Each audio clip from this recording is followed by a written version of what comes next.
It's also the whole thing of blinded by love, right? Yeah. Like, it's so funny because blinded by love is something that I used to hear like growing up and stuff, and I just never understood it. I was like, what do they mean by blinded by love? Like, how is anyone blinded by love? I can see exactly what's going on, kind of thing.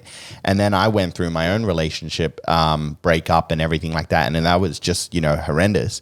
And because of that, I understood at the end. I was like, I understand what blinded by love is. It's like, it's that feeling where you look at someone and there's just so many issues that are not right for you both. Yeah. But you just look past it. Yeah. Because you love that person so much. And sometimes you don't even look past it. Like, you can have that awareness to go, okay, this doesn't sit right with me, but for different reasons, like maybe whether it's a toxic relationship, which I have been in, it could be manipulated and say, I will change. And then, there's that aspect of hope. Yeah. Or it's the fact of just the fantasy idea. Like this podcast I listened to, Love Is Not Enough, talks about fantasy and how in relationships, we fantasize about it being different instead of looking at exactly what is in front of us.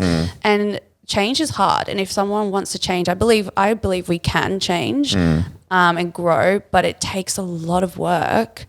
And if, you have to have these non-negotiables, and I think you have to know what they are and just try, because there's so many people out there. So you don't want to try get someone that doesn't have a certain need that's coincides with yours and then change that.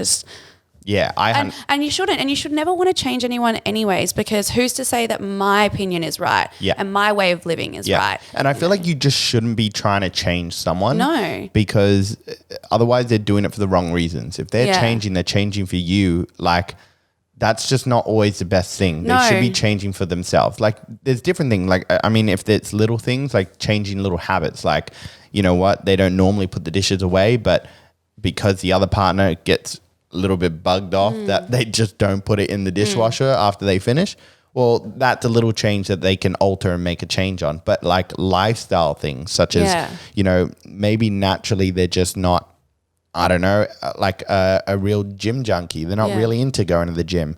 Maybe they like to go for a run, but they just don't like the gym often or eat right or all these things. And you just can't change that unless they want that to happen. Yeah, and we all need, and our primary need in relationship is to feel like unconditional love and acceptance. So even if the way that you word things, and I've learnt this as well, like I've always been this way with my friends and my partners. I want to influence them to be better because I want that in return with my partner. I want, to grow and help each other to be better, but not like force change. But the thing is, even you have to realize that even the language that we choose, as kind as it may be, you can't, if you're trying to change someone, you're going to make someone feel like they're not enough. And that's not okay. You need to just, if anything, you just be your best self, and that might influence your partner to make better habits. Yeah. But at the core, you have to have more similarities than dissimilarities. Yeah.